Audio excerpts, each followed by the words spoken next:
reprend donc avec la table ronde qui est dédiée au partenariat avec les structures. Donc, comme vous le savez, Lire et faire lire intervient à la demande des structures d'accueil pour des séances de lecture en petits groupes de 2 à 6 enfants. Ces séances sont programmées de manière régulière. Alors tout le monde sait ça, mais je tenais à rappeler ces conditions qui sont essentielles pour le bon déroulement de la séance et la qualité d'intervention des bénévoles. Pendant cette table ronde, les intervenants qui sont présents et que je remercie, qui ont fait des fois des longs chemins pour venir jusqu'à nous aujourd'hui, vont permettre de croiser les expériences et de nous raconter leur partenariat avec Lire et faire lire. Pourquoi ce partenariat ? Quelle est la complémentarité avec les actions des structures et des territoires ? Comme on le sait aussi, Lire et faire lire est majoritairement présent dans les écoles et très fréquemment depuis plusieurs années sur le temps scolaire. Pour commencer, je voudrais donner la parole à monsieur Éric Hornevert, inspecteur de l'éducation nationale dans la Marne. Dans ce département, les bénévoles lisent sur le temps scolaire depuis 2008. C'est l'ancienne présidente qui m'a demandé de le préciser, puisque c'était une fierté pour elle, et ce, avant le Covid, auprès de 15 000 enfants. Et ceci a été possible grâce à un fort partenariat avec les enseignants pour notamment le projet de classe. Merci beaucoup. Bonjour à toutes et à tous. Oui, alors évidemment, moi j'ai une position un peu particulière parce que je ne suis pas localement, directement associé à des lecteurs et lectrices de Lire et faire lire. Mais par contre, c'est vrai que nous sommes très impliqués au niveau de l'éducation nationale dans le département de la Marne. Et donc, je voulais revenir sur l'intérêt de ce partenariat éducation nationale, Lire et faire lire. Ce partenariat, en fait, il ne faut pas oublier que c'était en 2013 l'essence de la réforme des rythmes scolaires qui n'a pas réussi tel qu'on le souhaitait. C'est aussi en 2017 Ensemble pour un pays de lecteurs, donc une autre attente ministérielle vis-à-vis de ce partenariat. Et aujourd'hui, on est à l'aube des concertations Notre école, faisons-la ensemble, qui posent le même enjeu. Quelle est la place des partenaires dans les apprentissages tant sur le plan pédagogique qu'éducatif. Donc on pose la question du ensemble, on pose la question de la coéducation dans notre jargon, et on voit bien que les interventions de Lire et faire lire sur le temps scolaire permettent cet apport de la communauté éducative aux apprentissages scolaires. Alors, il ne faudrait pas croire qu'on n'a pas besoin d'intervenants extérieurs à l'éducation nationale. C'est quelque chose qu'on a l'habitude d'envisager pour le PS, les arts plastiques, la musique. Ça, c'est bien rentré dans les mœurs, mais c'est vrai aussi pour les apprentissages fondamentaux. On a aussi besoin de partenaires pour le français, pour les mathématiques, et je pense que c'est important de le dire aujourd'hui. Et puis, là, j'ai 2 questions, en fait, qui me sont venues en préparant cette intervention. C'est pourquoi sommes-nous lecteurs ? Et pourquoi, en 2 mots, devenons-nous lecteurs ? Et c'est les réponses à ces 2 questions qui nous engagent au partenariat. La lecture, ce n'est pas seulement un apprentissage scolaire ou une compétence sociale de communication via des SMS ou WhatsApp. C'est s'identifier à des personnages, c'est vivre des aventures, c'est imaginer, s'impliquer dans des grandes questions, des débats. Et je lisais dans votre étude d'impact que 83% des enfants font fonctionner leur imagination pendant les séances. Donc on voit tout l'intérêt de cette dimension pour devenir un lecteur. Et si l'école maîtrise le comment de la lecture, avec l'accès au décodage, avec l'accès à la compréhension des textes, on a besoin des partenaires pour accéder à ce pourquoi de la lecture. Alors, il faut aussi que, durant le temps scolaire, il me semble, la lecture soit une expérience personnelle et intime. Donc, c'est ce qui rend la fréquentation des médiathèques, c'est ce qui rend les actions silence on lit, lire et faire lire très importantes. La lecture, il ne faut pas qu'elle soit envisagée par les élèves seulement comme une compétence à évaluer. Il faut que ce soit une expérience subjective. Il n'y a pas de raison, par exemple, de se sentir coupable de ne pas aimer le livre qu'on lit en classe et de préférer celui du bénévole, du lecteur ou de la lectrice. C'est important qu'il y ait ce moment de choix, ce moment personnel et intime face à la lecture. Et on n'est pas toujours, là je me permets de le dire, on n'est pas toujours en capacité de faire ça en classe facilement. Alors je voudrais aussi évoquer la complémentarité, parce que c'était dans votre question. Hein, donc quelles étaient la complémentarité, quels sont les objectifs communs en quelque sorte que l'on peut développer. Alors le premier, évidemment, je viens d'en parler, c'est l'objectif langagier et littéraire. Bon, on voit bien que lecteur, lectrice de Lire et faire lire, on va travailler l'explicitation des textes. La mise en voix va aider les processus de compréhension en lecture. C'est très important quand on dit aux enfants mettre le ton. Bon, je pense que le fait d'entendre un adulte lire à voix haute, c'est aussi aider à la compréhension des textes. Revenir sur le jugement esthétique, les émotions qui sont nées de l'écoute. Avoir un avis peut-être divergent à la fin d'une histoire qui a été lue. Tout ça permet de faire avancer en quelque sorte l'enfant dans son parcours de lecteur et son parcours littéraire à l'école. Et Lire et faire lire à sa place, bien sûr. Il ne faut pas oublier que cet échange, c'est un échange que les enfants assez favorisés ont facilement à la maison. Ce qui n'est pas forcément le cas de tous, puisque là encore, dans l'étude d'impact, je crois qu'il y a 58% des enfants qui disent qu'on ne leur lit pas d'histoire le soir à la maison. Donc le fait de pouvoir vivre à l'école ce moment très précieux d'échange, de lecture plaisir, c'est aussi s'assurer que l'ensemble des enfants, puisque tous les enfants vont à l'école, l'ensemble des enfants vont pouvoir avoir ce moment privilégié. Et puis, je reviendrai à deux autres points qui sont le bien-être scolaire et l'égalité entre tous les élèves. Cette année, notre nouveau ministre a placé la rentrée avec 3 objectifs, l'excellence, le bien-être et l'égalité. Triple engagement. Et en ce qui concerne le bien-être, il faut avoir en tête que le fait que ce soit une intervenante ou un intervenant et non le maître ou la maîtresse de classe permet, alors dans notre jargon on dit de la rupture du contrat didactique. C'est-à-dire que, voilà, c'est un terme un peu technique, j'explique. Hein, voilà, rupture du contrat didactique. Donc, en fait, qu'est-ce que ça veut dire? Ça veut dire que l'élève, il sort de son engagement permanent à devoir répondre aux sollicitations scolaires de l'adulte. À table avec les intervenants, à un moment donné, je ne sais plus qui disait... ah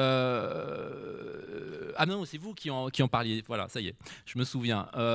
D'élèves de cycle 3 qui finalement disaient au lecteur ou à la lectrice, en l'occurrence, qu'ils voulaient lire. Voilà, que pour eux, s'ils venaient à une activité, c'était pour lire, pour montrer leurs compétences de lecteur. Hein, et en fait, elle avait dû tenir bon. Hein, je vous dis l'anecdote, voilà, c'est pas la mienne, mais je la reprends. La lectrice avait dû tenir bon en disant qu'elle était là pour lire et qu'elle allait écouter. Hein, et c'est ça la rupture du contrat didactique, c'est-à-dire qu'on amène les élèves à les amener à être lecteurs, avant tout pour qu'eux-mêmes lisent et lisent à voix haute, quelquefois. Et donc, le fait de se retrouver dans une position d'écoute, d'être dans une situation de lecture plaisir, c'est un moment privilégié, c'est un moment qui casse ces dynamiques scolaires, dans laquelle certains enfants aussi dont certains enfants peuvent avoir besoin parce qu'ils ne sont plus en échec, ils ne sont plus dans une situation où ils vont être évalués. Alors ensuite, il y a la question de l'égalité. Donc là, j'en ai parlé avec le fait de permettre à tous les enfants, quel que soit leur milieu social, quel que soit leur milieu culturel, hein, de pouvoir avoir accès aux livres et à ce temps de lecture plaisir. J'ai déjà dit, voilà, la question du cadre familial. Alors, il ne faudrait pas entendre là-dedans que c'est dans une logique de compensation. Hein, je ne pense pas que ce soit comme ça qu'il faille aborder les choses, mais c'est plutôt en termes de justice. Hein, c'est-à-dire qu'à un moment donné, il faut que tous nos enfants puissent avoir ces temps. Donc voilà, là, il y a un côté républicain, hein, et c'est là-dessus que je vais assister ensuite. Et puis, il y a une deuxième dimension dans cette égalité, c'est l'unité. Et ça, c'est intéressant parce que c'est un moment aussi que j'ai pu, moi, constater, hein, c'est de partager avec ses camarades un moment de vie, partager avec le lecteur ou la lectrice, qui est souvent plus âgé que le maître et la maîtresse, le maître ou la maîtresse. Hein. Et cette dimension intergénérationnelle, ça affirme le lien qui nous unit toutes et tous. C'est aussi quelque part une dimension familiale, une dimension d'unité. Hein. Et moi, ça me semble très important que ça se déroule à l'école. Alors là, je vais lire, pour conclure, parce que je vais vous lire un extrait de la circulaire de rentrée. Voilà, mais bon, voilà, je me suis dit que je pouvais lire. Hein, c'était de bonne guerre. Voilà, que vous ne m'en voudriez pas. Donc, je viens à cet extrait de la lecture de la circulaire de rentrée. Je vous rassure, c'est court, qui redit un peu ce que je viens de dire, bien mieux évidemment, et qui fait aussi écho à l'hommage qu'on a rendu cette semaine à Samuel Paty. La relation singulière entre l'école et la République trouve son fondement dans notre contrat social. Permettre à tout enfant, tout jeune, de déployer ses pleines potentialités, quelles que soient ses origines géographiques, familiales ou sociales. L'école n'est pas seulement le cœur battant de notre société, elle est aussi son principal vecteur d'unité. À l'abri des querelles idéologiques, elle doit redevenir le lieu de la réconciliation nationale. Je vous remercie. Merci beaucoup. Hier, on a annoncé lors du bilan national la signature de la convention tripartite avec l'Éducation nationale et le ministère de la Culture. Mais on était ravis de vous avoir aussi aujourd'hui pour rappeler comment Lire et faire lire peut trouver sa place sur le temps scolaire. Je sais que c'est parfois des fois compliqué dans certaines coordinations pour voilà, expliquer, comme vous l'avez très bien fait maintenant, en quoi les bénévoles pouvaient trouver leur place au milieu des professionnels de l'éducation nationale. Merci encore. Lire et faire lire était à l'origine un dispositif qui était pensé sur le temps périscolaire. Catherine Clouscar-Martinato, vous êtes élue dans une commune de Haute-Garonne, Colomiers. Lire et faire lire est inscrit notamment dans le cadre du PEDT. Je vous laisse nous expliquer comment vous travaillez très, très fréquemment avec Lire et faire lire. Alors effectivement, nous avons un partenariat extrêmement riche et ambitieux sur la ville de Colomiers. Colomiers est une ville de la métropole toulousaine qui compte 40 000 habitants, qui présente une population très diversifiée avec des quartiers politiques de la ville. Nous avons été labellisés cité éducative sur certains territoires de la ville et en même temps une population de cadres supérieurs en lien avec l'aéronautique. Et donc nous portons un projet éducatif qui se veut aussi émancipateur et d'équité pour chacun des enfants de la ville. Et nous avons à peu près 3400 enfants qui sont dans nos écoles publiques primaires et environ 8000 enfants de 0 à 15-16 ans sur la ville de Colomiers. Et ce qu'il y a de très intéressant quand on est un élu, c'est de pouvoir porter bien sûr une ambition éducative, surtout quand on est élu à l'éducation, forcément, et aussi d'utiliser les ressources du territoire. Et donc ce partenariat, c'est la rencontre entre l'envie et la dynamique de citoyennes bénévoles engagées auprès de Lire et Faire Lire, portée par une référente locale très dynamique, parce que je tiens à souligner aussi qu'effectivement, ces partenariats tiennent aussi à des personnes et qu'il faut un engagement fort. Et donc, un projet éducatif construit et pensé par la ville de Colomiers, mais aussi par le partenaire de l'éducation nationale, par le partenaire de la CAF, qui permet de financer tous les temps péri extrascolaires, et de petite enfance aussi, et aussi les partenaires associatifs au-delà de Lire et Faire Lire. Donc c'est vrai que il y a eu des rencontres individuelles et cette concordance d'envie et de besoins et une ambition donc éducative pour le territoire est riche de plus de 25 bénévoles.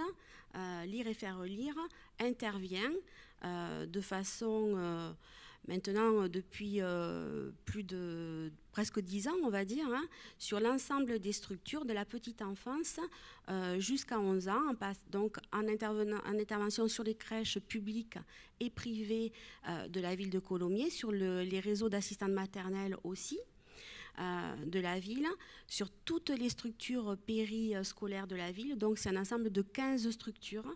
Alors sur la ville de Colomiers, 15 structures, ça paraît peu, mais ça veut dire que c'est 3400 enfants qui peuvent bénéficier de l'intervention des bénévoles de Lire et Faire Lire. Depuis peu, les bénévoles, dans le cadre d'un parcours laïque et citoyen qui est porté par le conseil départemental, est intervenu et va continuer à intervenir dans un collège de la ville de Colomiers, dans le cadre de ce parcours-là et en partenariat avec une structure UPE2A qui accueille des enfants allophones, donc en lien étroit avec l'enseignant de cette structure. Et ensuite participe bien sûr à tout un ensemble d'événementiels autour de la lecture, puisque dans notre projet éducatif de territoire, nous avons un premier axe construit sur le renforcement du bagage culturel des enfants et le renforcement du socle commun, donc construit avec l'éducation nationale. Et dans ce cadre-là, on essaie de faire de Colomiers un territoire de lecture. Alors de lecteurs peut-être pas, c'est encore une autre ambition, mais au moins de lecture qui permettent à chacune et chacun de pouvoir avoir des moments de lecture. Donc il y a le partenariat avec les Nuits de la lecture qui se fait en partenariat avec la médiathèque de la ville de Colomiers et aussi la Préface qui est une bibliothèque, qui n'est pas une bibliothèque, une librairie, pardon, merci. Une librairie qui a une notoriété importante sur la ville, qui participe aussi à un très beau festival BD de la ville de Colomiers, qui est un festival reconnu aussi nationalement, qui permet aussi d'aborder la lecture via la BD. C'est nos écoles, nos enfants y vont aussi. L'association participe bien sûr au forum des associations. C'est là aussi un levier important de recrutement des bénévoles. Madeleine en parlerait mieux que moi. Et l'association participe dans le cadre du PEDT au forum PEDT pour travailler à monter des parcours de formation avec les partenaires de l'éducation, mais aussi du périscolaire. Et nous sommes en train de mettre en place une formation auprès d'une vingtaine de professionnels de la ville de Colomiers qui interviennent dans les crèches et dans les espaces péri-extrascolaires de la ville. Parce qu'effectivement, ce partenariat se construit au quotidien avec des interventions. Donc chaque structure dispose de 2 bénévoles qui viennent toutes les semaines, voilà, parce que ce sont des rendez-vous, ça se prépare, il faut tout un accompagnement et des lieux dédiés. Parce que la lecture aussi, c'est un espace où on a besoin de se retrouver, de se recentrer. C'est Donc, on travaille avec les professionnels des structures sur ces espaces dédiés, sur aussi l'accompagnement des enfants pour aller vers ce moment de partage et d'échange et aussi d'apprentissage et d'ouverture. C'est vrai qu'on a des populations très différentes et donc avec des enfants qui baignent dans un milieu très culturel et d'autres qui n'ont pas de livres chez eux. Donc, le partenariat avec l'association permet, sur un moment de loisir, et de loisir libre, c'est-à-dire que j'aime parfois à dire que on a des enfants qui sont tout le temps sollicités. On parle souvent des écrans, mais souvent les adultes sont très en attente de performances d'activité pour les enfants. Donc, dans notre projet éducatif de territoire, on a travaillé la notion de bien-être. Et la notion de bien-être, c'est aussi créer des espaces de ne rien faire, pour ne rien faire, pour pouvoir se socialiser et prendre le temps de choisir ce que l'on a envie de faire et ce que l'on a envie d'être. Aussi, on a parlé pendant le temps du midi de cette notion d'être. C'est vrai que la lecture, c'est un moment où on peut se recentrer, s'apaiser, et en se recentrant, en revenant vers soi, identifier ses besoins et se préparer peut-être à une rencontre, la rencontre à l'autre et la rencontre aussi avec l'adulte qui est présent. Et c'est vrai que... en plaisantant, mais c'est fort aussi, on parle de nos mamies lectures. Dans un territoire urbain où souvent les familles sont parfois disloquées, mais aussi où le référent des grands-parents est éloigné, ce rapport transgénérationnel permet de créer d'autres liens avec les enfants.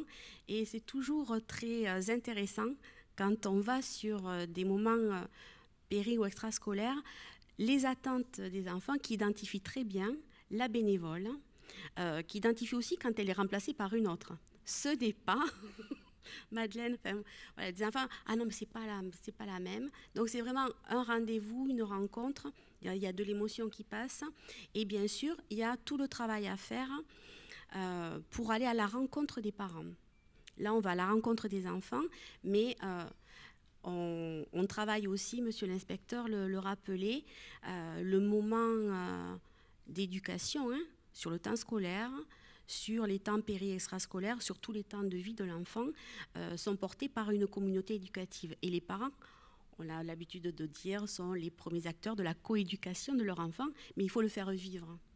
Et ça veut dire qu'il faut aussi les accompagner, les parents. Donc, on a décidé de lancer un projet pour amener les parents à rentrer dans l'école par un biais détourné et aussi à s'approprier la lecture, cette lecture plaisir, et aussi ce temps de pause auprès de leur enfant, de les inviter à venir assister, à partager ces moments de lecture, de lire et faire lire. Pour aussi apprendre à aborder la lecture avec leur enfant et peut-être partager aussi une émotion. On a beaucoup d'enfants, on dit qu'ils sont agités parce que souvent leurs parents sont très agités. Donc, avant de s'interroger sur l'hyperactivité des enfants, peut-être qu'il faut s'interroger aussi sur les moments où les parents se posent et partagent ce temps avec les enfants et comment, chacun, acteur de la coéducation, on propose des espaces, des moments qui permettent cette rencontre et cet échange. Donc ça, c'est tout le travail autour de la lecture plaisir, la lecture transgénérationnelle, l'échange. Et ensuite, on a bien sûr la volonté d'amener par la lecture à une meilleure intégration sociale, intégration aussi citoyenne. Et donc, on participe au prix du livre UNICEF sur des thématiques autour des droits de l'enfant qui permettent aussi de réfléchir, de se positionner en tant que jeunes citoyens, mais futurs citoyens responsables de demain, et aussi avec des lectures, des prix de lecture jeunesse organisés par Toulouse Métropole sur l'égalité filles-garçons. Là aussi, ça permet, ce dernier temps est proposé sur les centres de loisirs pendant les vacances d'été, ce qui permet là aussi de travailler sur la mixité genrée, mais aussi sur la mixité sociale et la non-exclusion des publics, et de réfléchir aussi avec les enfants sur des projets de société, puisque nous avons développé aussi un partenariat avec l'association SEV, Savoir-être et Vivre Ensemble, qui interviennent aussi, ce sont aussi des bénévoles qui interviennent auprès des enfants autour de cafés-débats. De petits, alors café-débat, non, c'est de moments de débat, café, c'est pas café philo, pas avec les enfants, mais des petits moments philosophiques qui viennent aussi enrichir tout le travail, ce parcours que l'on construit pour les enfants avec Lire et faire lire, avec des intervenants extérieurs qui viennent compléter les démarches de formation de nos propres personnels, puisque les animateurs, pour ceux que je connais le mieux, mais aussi les professionnels des crèches de la petite enfance participent, assistent à tous ces moments de partage autour de la lecture, enrichissent aussi leur pratique professionnelle et peuvent ensuite travailler aussi en autonomie avec nos enfants. Merci beaucoup pour tous ces projets qui donnent envie de les développer aussi certainement dans d'autres... Oui, je pense qu'on peut applaudir la commune de Colomiers. Des séances ont lieu également en bibliothèque, même si on sait que des fois ce partenariat de lecture dans les bibliothèques peut être compliqué, mais ça existe quand même, il y a ce partenariat qui existe avec Lire et faire lire. Le partenariat, par contre, est très fort avec les bibliothèques, notamment autour de l'accompagnement des bénévoles. Anne-Sens Di Geronimo, vous êtes à Bretigny et vous allez nous raconter comment vous avez créé des rendez-vous avec Lire et faire lire en Essonne. Exactement. Donc moi, je suis la régionale de l'Étape, puisque je viens de tout près. Je suis de Bretigny-sur-Orge, dans l'Essonne, à 40 km au sud d'ici. Je suis bibliothécaire et depuis 2014, on accueille tous les ans. Le Covid ne nous a même pas arrêtés. Notre rencontre de 2020 était le 12 mars 2020. Je ne sais pas si vous vous souvenez à quand a débuté le confinement, le 15 ou le 16, je crois. Et la rencontre suivante était en novembre 2021. Donc on a eu 0 rupture. Donc c'est une rencontre qui est organisée conjointement avec la coordination départementale. C'est un partenariat très fort avec cette coordination qui est assurée donc par la Ligue de l'enseignement et l'UDAF. Et comme le disait Catherine, les partenariats, ils reposent souvent aussi quand même sur des volontés personnelles. En 2014, ça a débuté parce qu'il y avait un coordinateur très dynamique, je dis il y avait parce qu'il est parti maintenant. Mais grâce à son dynamisme, on est encore sur la lancée et on continue malgré son départ à organiser cette journée. Alors cette journée, c'est une journée de rencontre qui s'articule en 2 temps. Il y a une matinée qui est animée par les bibliothécaires. On est 5 ou 6 de l'équipe à prendre en charge l'animation de cette matinée. Et l'après-midi est consacré à une rencontre avec un auteur, une illustratrice, un illustrateur jeunesse. Donc le partenariat s'articule de la manière suivante, c'est que la médiathèque offre ses locaux, on assure l'animation de la matinée et puis en amont de la journée, on propose à la coordination, si elle le sollicite, une liste d'auteurs ou d'illustrateurs qu'on pourrait inviter, des personnes qu'on pense être intéressantes, dont la rencontre pourrait être enrichissante. Et de son côté, la coordination départementale, elle assure une bonne partie de la logistique de la journée, avec les temps informels de pause qui sont toujours aussi très appréciés. C'est la coordination qui contacte et qui invite l'auteur ou l'illustratrice et illustrateur retenu, et puis bien sûr qui contacte et invite les bénévoles du département.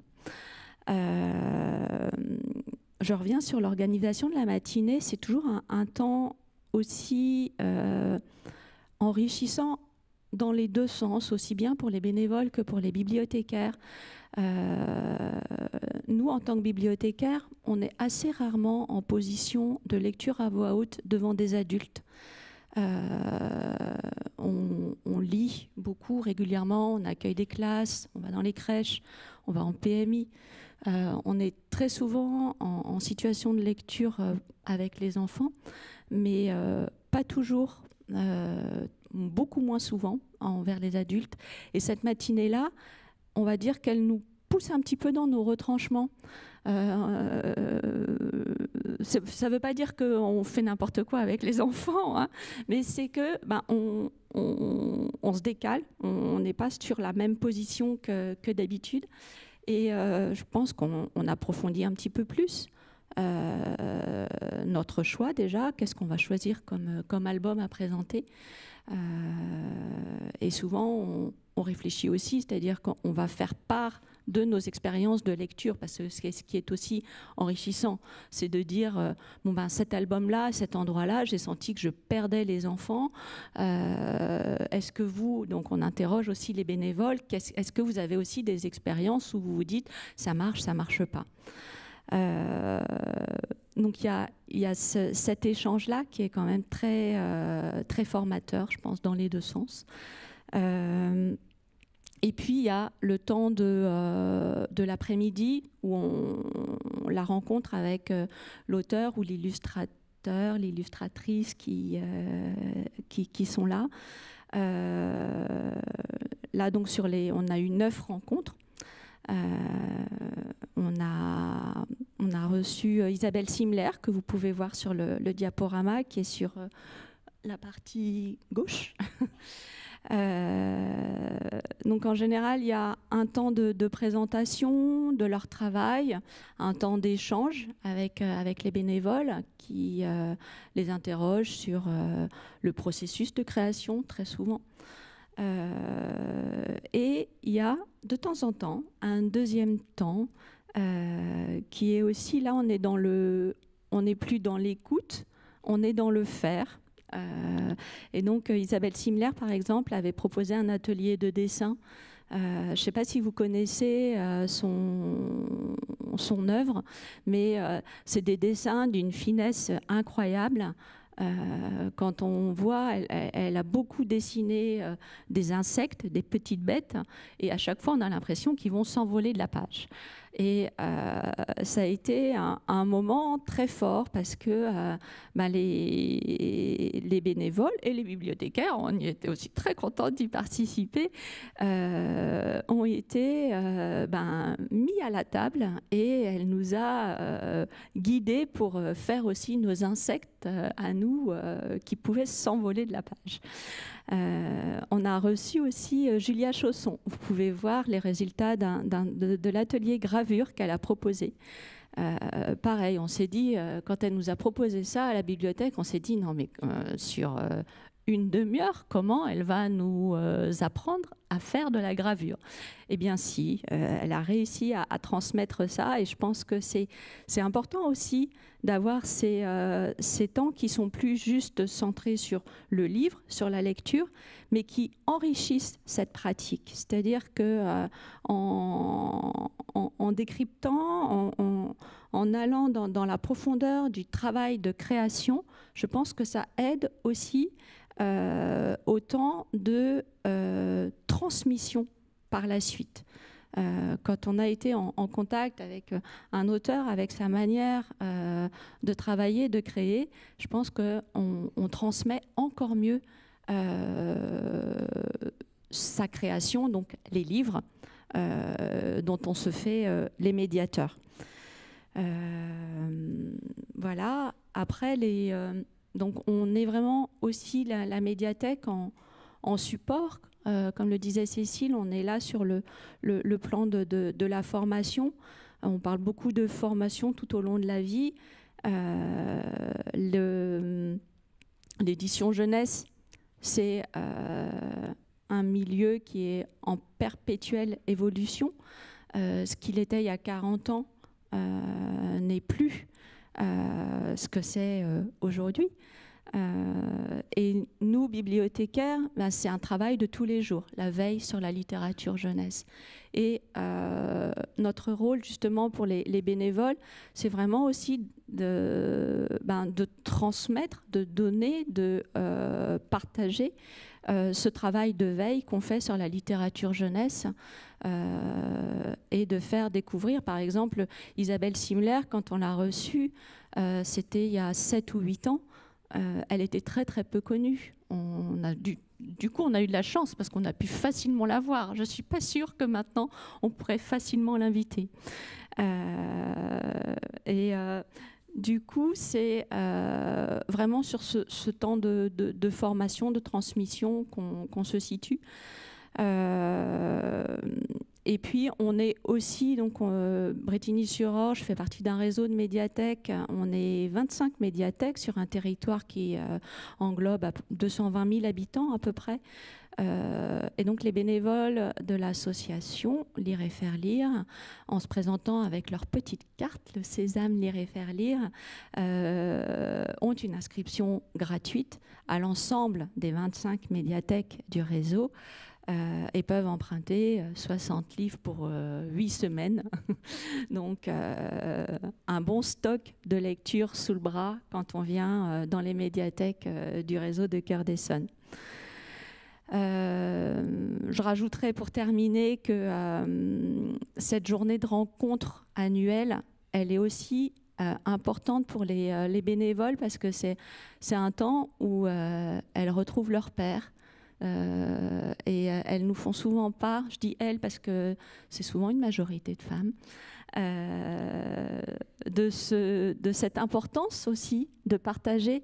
On fait des longues pauses, on déjeune ensemble, et ces temps informels, ils sont très riches aussi parce qu'elles se retrouvent souvent isolées en intervention dans les lieux. En école, elles sont souvent seules et il y a de temps en temps des journées qui sont organisées. Mais donc cette journée de rencontre avec un auteur, elle fait aussi partie de ce temps de rencontre informelle entre bénévoles. Voilà. Merci beaucoup, Anne. Dans le petit clip qu'on a vu en introduction de la table ronde, on a vu la diversité des structures vers lesquelles Lire et Faire Lire essaye d'intervenir.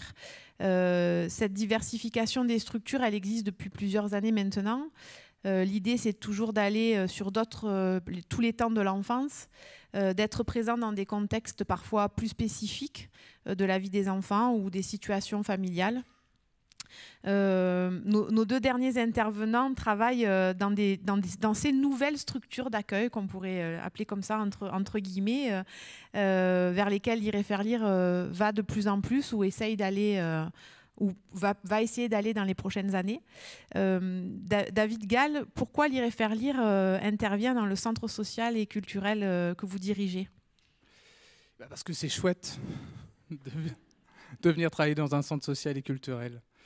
Un centre social et culturel, pour ceux qui ne le savent pas, alors ça a différentes appellations selon les territoires de France. Alors moi, je viens d'Alsace.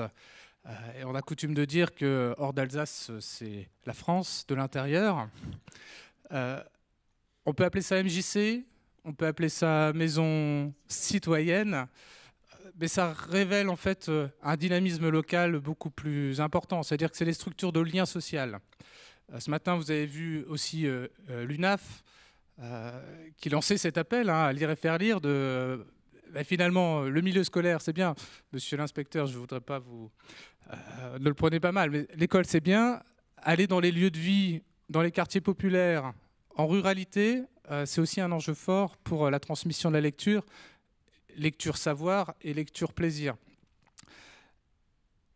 Les centres sociaux et culturels de France, hein, c'est un gros réseau, c'est presque 2000 structures en France, c'est présent dans les quartiers, c'est présent dans les petites villes.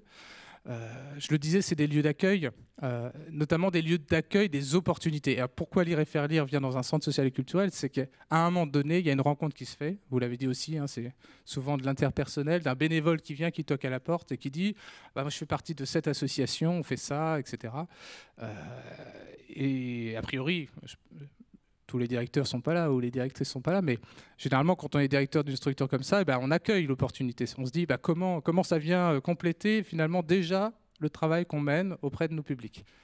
Et nous, au Centre social et culturel de l'Albatros, il s'appelle, c'est dans une commune qui s'appelle Lingolsheim, bon courage pour l'écrire, on a un dispositif, certains le connaissent peut-être, hein, qui est aussi financé par la Caisse d'allocation familiale, ça s'appelle le CLAS. Le CLAS, c'est le contrat local d'accompagnement à la scolarité. Et ça, c'est du jargon, souvent. Qu'est-ce que ça veut dire vraiment? Finalement, c'est un temps après l'école. Alors, il y a des dispositifs qui fonctionnent dans l'école, mais nous, on fait souvent le choix quand même dans les structures, notamment en Alsace, de sortir ce dispositif de l'école. Alors, il y a des questions de locaux, etc. Mais on ramène des enfants élémentaires ou des enfants du collège pour... Alors, excusez-moi, je suis un peu trivial, mais il y en a qui pensent qu'on fait de l'aide aux devoirs. Alors, j'ai rien contre l'aide aux devoirs. Mais le CLAS, c'est un peu plus que ça. C'est l'apprentissage, enfin revoir les fondamentaux, l'apprentissage, etc., à travers des méthodes qui peuvent être dites alternatives, c'est-à-dire on travaille sur la méthode de travail, on accompagne l'enfant individuellement, mais aussi en collectif, sur, après, l'ouverture culturelle et citoyenne. Donc c'est un peu un package, c'est-à-dire on se dit, allez, un quart d'heure, 20 minutes, ok, tu as un cahier de texte, on regarde un petit peu si tu as des difficultés, on reprend. Les intervenants qui sont aux classes, par exemple, ne sont pas enseignants, etc. C'est souvent des étudiants qui sont de toutes filières confondues. Donc quand un étudiant en lettres doit répondre à des questions de mathématiques, il se trouve souvent un peu embêté. Mais ce n'est pas grave, parce que l'idée du classe, chez nous, le contrat local d'accompagnement à la scolarité, c'est bien de montrer à l'élève comment on peut apprendre autrement ou par des biais qui vont être autour d'activités ludiques, autour d'exposés, autour de découvertes un peu culturelles, de sorties au spectacle, des choses comme ça. Et l'équipe a toujours à cœur de raccrocher finalement ce qui est vécu en collectif vers l'apprentissage ou vers l'apprentissage. Donc Lire et faire lire, il intervient dans ce temps-là, le temps d'après l'école. Alors, il y aura ceux qui diront c'est le temps périscolaire. C'est pas le temps périscolaire au sens où c'est pas un accueil avec des animateurs, etc. On est dans des petites structures de 8 élèves par groupe, et ensuite on déploie un certain nombre d'activités. Donc voilà pourquoi Lire et faire lire intervient chez nous et que c'est important. Moi j'ai plusieurs appels à faire. Premier appel, c'est aux coordinateurs et aux coordinatrices de Lire et faire lire. Vous avez sur vos territoires, partout en France, ces lieux d'accueil. Vous toquez à la porte, allez, on va dire 9 fois sur 10, quelqu'un va vous répondre « ouais, ok, il y a quelque chose à faire ensemble, vous avez des bénévoles, on a une structure d'accueil et d'accompagnement aussi des bénévoles », parce que, je digresse, excusez-moi, mais la question d'un centre social et culturel, son fondement, c'est la question de l'éducation populaire. Souvent, on l'oppose à l'éducation nationale. Excusez-moi, monsieur l'inspecteur. Mais ce n'est pas forcément une opposition, on est dans la complémentarité. L'éducation populaire, c'est les valeurs qui sont partagées par un certain nombre d'associations. Et Madame Simon l'a rappelé tout à l'heure lors de son intervention, la Ligue de l'enseignement en fait partie. C'est dire qu'on prend la personne là où elle en est et on la fait progresser avec un cheminement de valorisation et d'émancipation.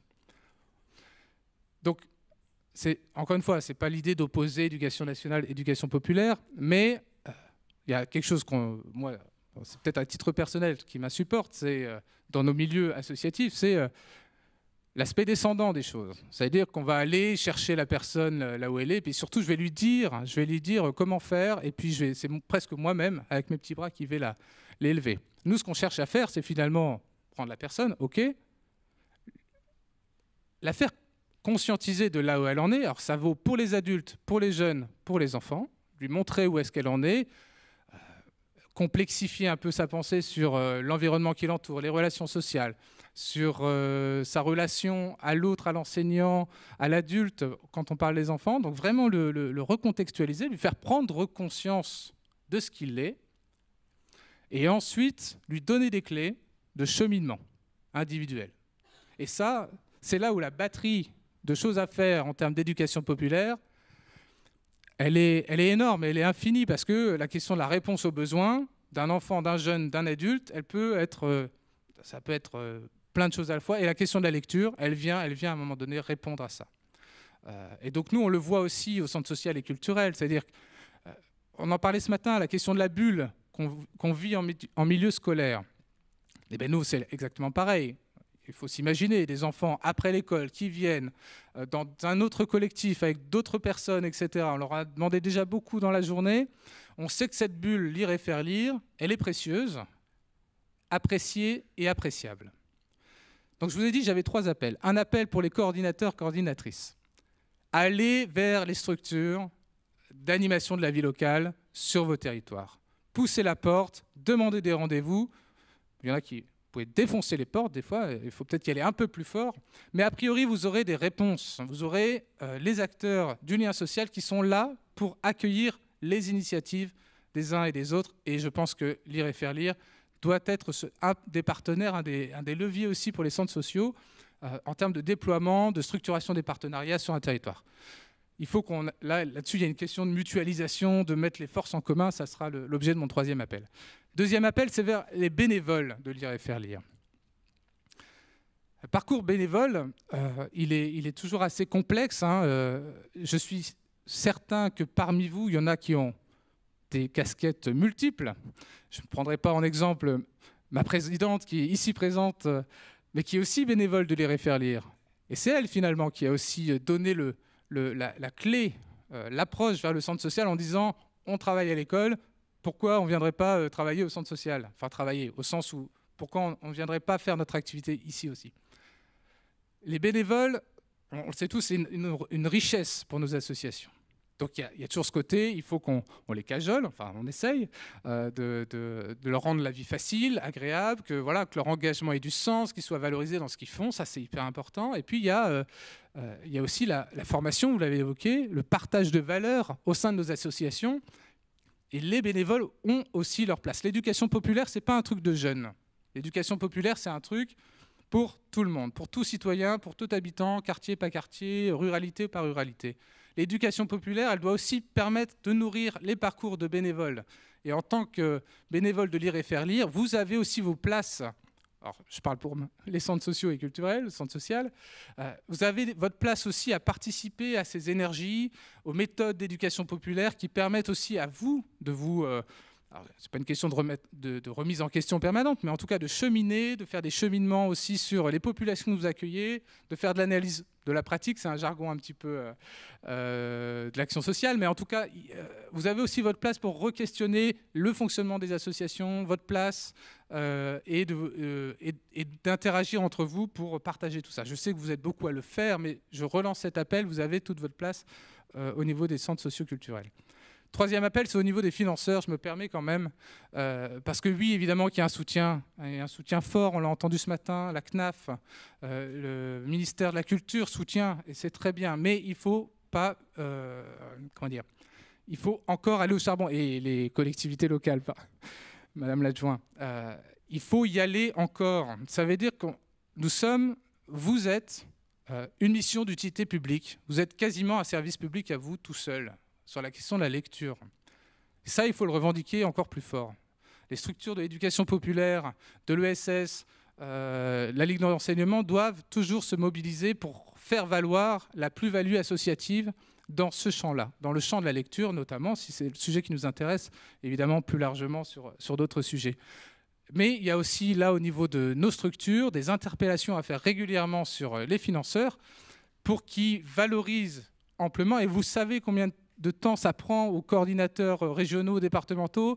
Il y a un moment donné, le temps de développement, il est coûteux. Il est coûteux humainement, etc. Je ne vais pas vous faire un speech sur la question des salaires dans les branches associatives. C'est compliqué, mais si on veut vraiment renforcer cet aspect-là humainement, de l'accompagnement des bénévoles, donner plus de moyens, il faut aussi, à un moment donné, que nos structures se positionnent pour interpeller les pouvoirs publics. Je ne vais pas être plus long, je termine juste. On a la chance, nous, à Strasbourg, d'être bientôt capitale de la lecture, capitale du livre, l'année prochaine. Donc c'est aussi une opportunité pour nos réseaux de promouvoir Lire et faire lire, la Ligue de l'enseignement, les partenaires associés. Et j'espère que dans ce cadre-là, on sera amené à se revoir aussi à Strasbourg et de valoriser encore plus ce qui sera fait. Voilà, je crois que j'ai pris mon temps de parole. Je vous remercie pour votre attention. Merci beaucoup. Les 3 appels, je pense, ont bien été entendus et on va voir si le premier appel porte ses fruits l'année prochaine dans le nombre de centres sociaux. Mais en tout cas, on a des coordinateurs et des coordinatrices très déterminés et des bénévoles encore plus. Donc, c'est un appel qui, à mon avis, va être entendu. On finit avec Mélanie Bruxelles, donc, qui est éducatrice jeunes enfants dans un centre d'hébergement et de réinsertion sociale à Caen. Ça a été un petit peu évoqué tout à l'heure sur la motivation des personnes et c'est vrai que la présence de Lire et faire lire tient parfois à la volonté de certains bénévoles d'intervenir en particulier dans une structure. Mélanie, est-ce que vous pouvez nous raconter comment ça se passe avec les bénévoles dans votre structure ? Du coup, pour le CHRS de Caen, donc Centre d'hébergement et de réinsertion sociale, on est sur l'exemple typique évoqué précédemment où ce sont des bénévoles de Lire et faire lire qui ont toqué à la porte, donc avec un profil plutôt sensibilisé puisque c'était une éducatrice spé et, à la retraite et une enseignante sciences techno qui sont venus présenter leur projet.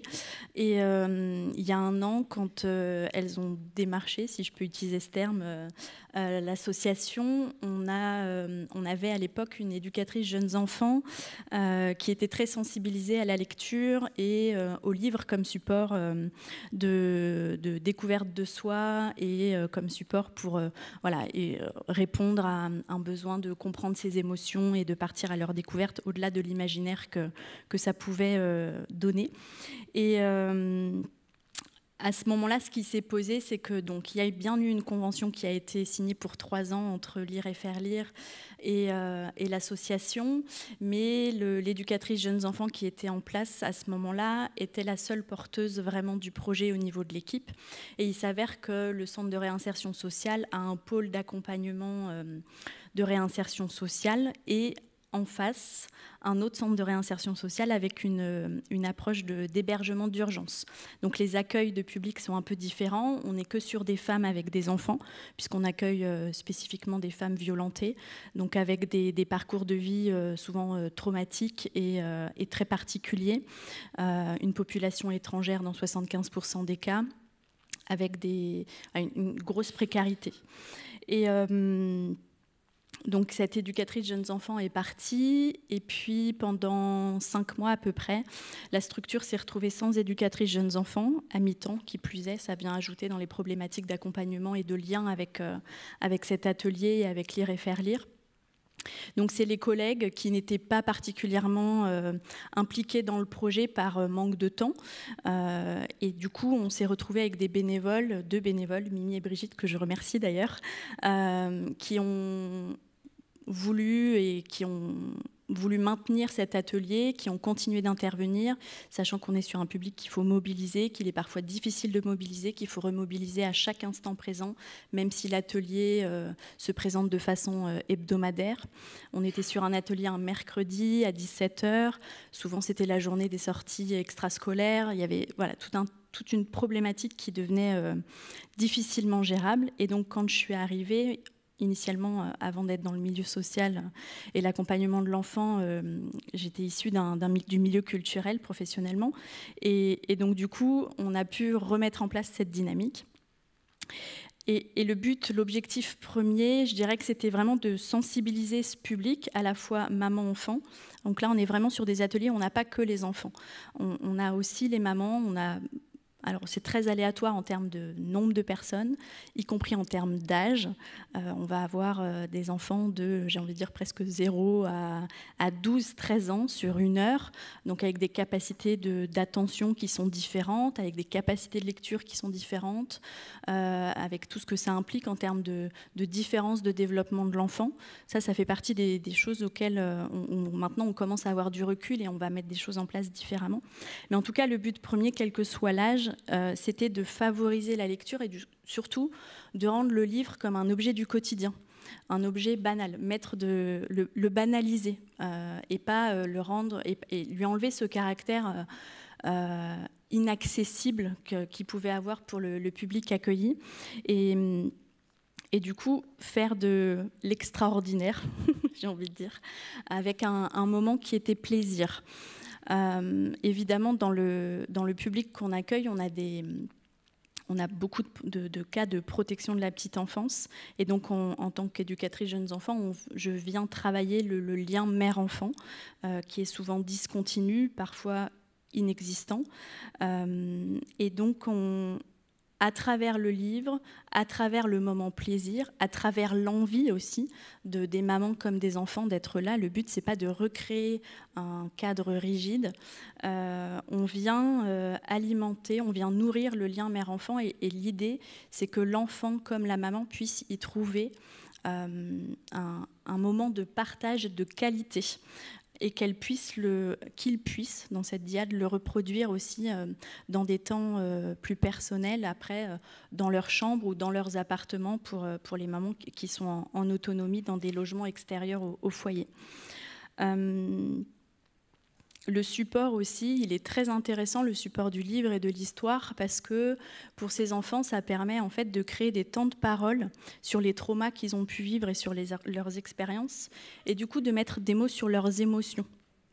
Ce qui parfois est très difficile en dehors d'autres contextes. Donc on va pouvoir utiliser l'art-thérapie, des temps d'écoute, mais le temps de partage qui s'effectue autour du livre et autour d'une histoire, en partant de l'imaginaire, ça permet à l'enfant de confronter à la fois sa réalité, traumatique la plupart du temps, en tout cas pour les enfants pour lesquels qu'on accueille, et partir à la découverte de soi, comprendre comment on fonctionne, qu'est-ce que ça vient faire émerger comme émotion et comme besoin, et pouvoir le mettre en mots, avec leurs mots, et sans chercher à les amener en fait, spécifiquement à le verbaliser.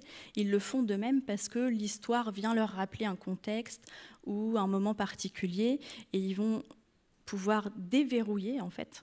Nous, on les accompagne dans ce processus, mais déverrouiller des moments traumatiques. Il y a aussi un apprentissage de la langue auquel on est particulièrement sensible, puisque dans la population qu'on accueille, la plupart des mamans ne parlent pas ou peu français. Elles ont un apprentissage avec le FLE de la langue française. Souvent, ça fait partie intégrante de l'accompagnement qu'on leur propose. Et donc, du coup, l'atelier lecture, c'est aussi créer un lien avec l'enfant via la langue française et parfois via leur langue maternelle, si elles ont des livres aussi qu'elles peuvent amener. Là, c'est un peu le contexte qui fait qu'elles peuvent amener des livres dans leur langue maternelle. Ça s'est quasiment jamais présenté. Mais c'est des choses auxquelles on n'est pas réfractaire, puisqu'on s'adapte en fait complètement à la situation de l'instant.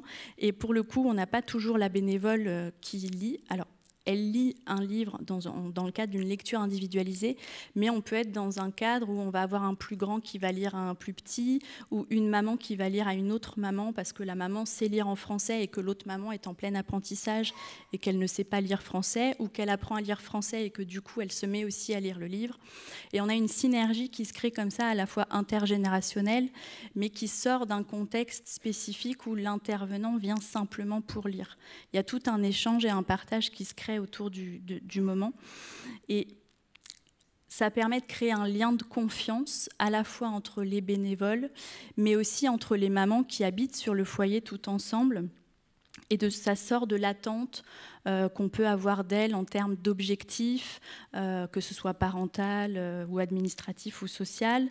Ça sort aussi de cette recherche d'évaluation que les enfants peuvent parfois ressentir dans le milieu scolaire, parce qu'on a quand même des enfants qui ont des troubles, souvent des troubles 10, étiquetés troubles, ou en tout cas des neuroatypies ou des troubles de l'autisme qu'il faut accompagner avec une façon particulière et qui peuvent se retrouver en échec scolaire. Le but, c'est pas ici de les mettre en échec face à la lecture, c'est vraiment de créer ce moment de plaisir autour de la lecture avec des livres parfois qui n'ont pas de texte pour pouvoir que eux nous racontent leur histoire ou leur maman nous raconte l'histoire. Donc c'est vraiment un support en fait de verbalisation de leurs besoins, de leurs émotions et de leurs expériences, et un support de vie aussi pour pouvoir nous-mêmes comprendre leur histoire et les accompagner en ce sens en contextualisant en fait les difficultés qu'ils peuvent avoir ou pour s'intégrer sur le territoire,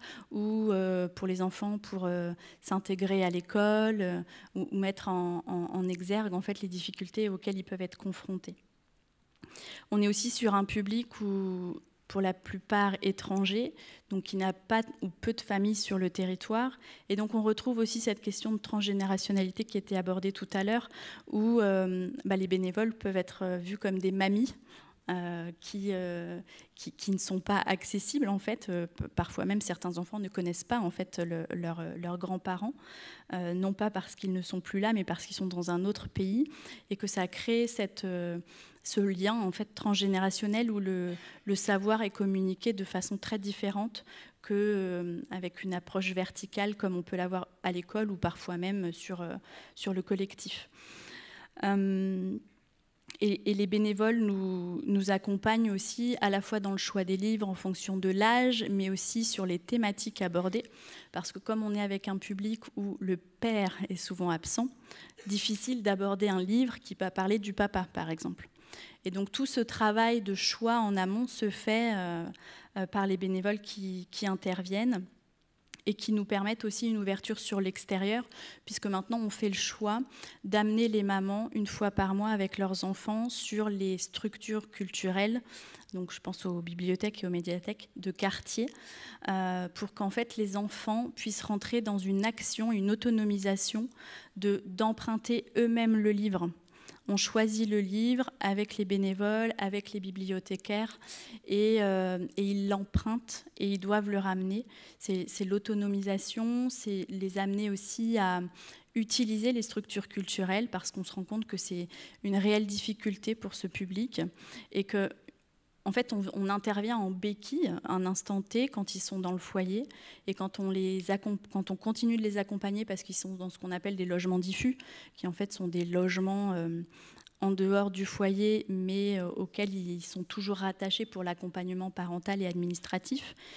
Ils sont quand même amenés à mettre leurs enfants à l'école, à utiliser les structures locales, que ce soit la piscine, la bibliothèque, la patinoire. Mais si on ne les a pas accompagnés à les utiliser, au-delà de leur dire vous avez une carte, vous savez où ça se situe, il faut qu'on les accompagne, qu'on les y amène, et qu'en fait on crée une dynamique, un nouvel usage qu'ils intègrent comme un automatisme et comme une possibilité. Et même en les accompagnant, on sent qu'il faut du temps et qu'il faut de la persévérance. Et c'est là où les bénévoles aussi interviennent, parce qu'elles nous accompagnent en fait sur ces temps-là, une fois par mois du coup maintenant. Et puis la communication et les vases communicants qui se créent permettent aussi de repenser nos propres espaces, puisque là on a une salle mère-enfant qui à l'heure actuelle n'est pas réellement utilisable.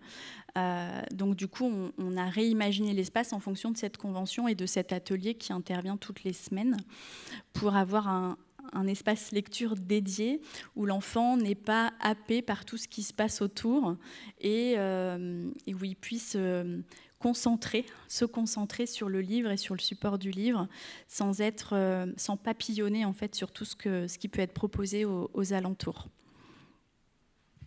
Donc on voit ce futur espace sur les plans que vous avez partagés avec nous. Merci beaucoup Mélanie. Merci pour ce partage d'expérience. Cela fait sans doute écho à des initiatives qui existent dans vos départements, ou ce vers quoi on aimerait tendre, j'imagine aussi, parce c'est quand même beaucoup d'exemples très positif de partenariat avec Lire et Faire Lire.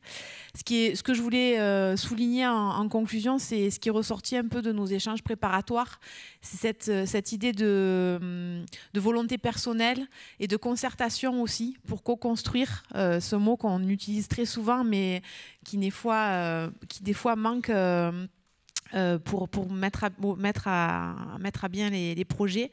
Donc cette concertation et cette co-construction pour que chacun connaisse son rôle, se connaisse mieux, on en a parlé aussi pendant la pause déjeuner, et fasse bien tous ensemble dans la durée et pour que ces interventions soient également connues au sein des structures, mais en dehors des structures, puisqu'on a évoqué le lien avec les familles. Et cette reconnaissance mutuelle qui permettent aussi que chaque acteur puisse intervenir dans la complémentarité avec les professionnels et les médiateurs.